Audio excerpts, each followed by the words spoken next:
మార్వాడీలు immediate గా ఇప్పుడు ఏం చేయాలంటే వాళ్ళు చేసిన తప్పును వాళ్ళు పయచిత్తం చేసుకొని ఇక మీదట కొత్తగా వ్యాపారాలు పెట్టకుండా ఉన్న వాటిల్లో ఎక్కడైనా స్థానికులకు భూమి మీద హక్కు ఉంటది, ఈ పర్యావరణం మీద హక్కు ఉంటది, వనరుల మీద హక్కు ఉంటది, బతుకు తెరువు మీద అవకాశం ఉండాలి.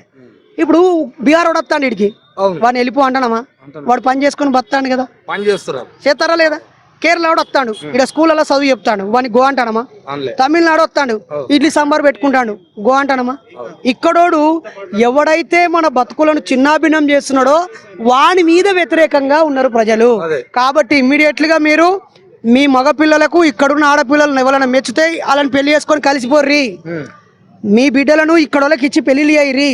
గంత పెద్ద చిరంజీవి లాంటోడే రామ్ చరణ్ కు ఇక్కడున్న రెడ్డిల పిల్లని చేసుకోలేదా? గంత పెద్ద ఎన్టీఆర్ఏ ఇక్కడున్న పిల్లని చేసుకోలేదా? ముస్లిం వాడికి పొట్ట చేత పట్టుకొని వచ్చి ఇక్కడ ఉన్న వాళ్ళని పెళ్లి చేసుకొని ఇక్కడ పేగు బంధం పెట్టుకున్నాడు కాబట్టి వాడు బతికి పట్ట కడతాడు. మొత్తం వాణి వేషం ఏమంటే వాణి ఎలగొట్టేటోళ్ళు. బ్రిటిష్ వాడు కూడా వీడికి వచ్చి వెళ్ళిపోంగా కూడా వానికి 2-3 పార్లమెంటు సభ్యత్వాలను ఇచ్చింది భారత ప్రభుత్వం. రాజ్యాంగంలో బ్రిటిష్ ప్రతినిధిని కూడా పెట్టాలని రాష్ట్రపతికి అధికారాన్ని ఇచ్చింది.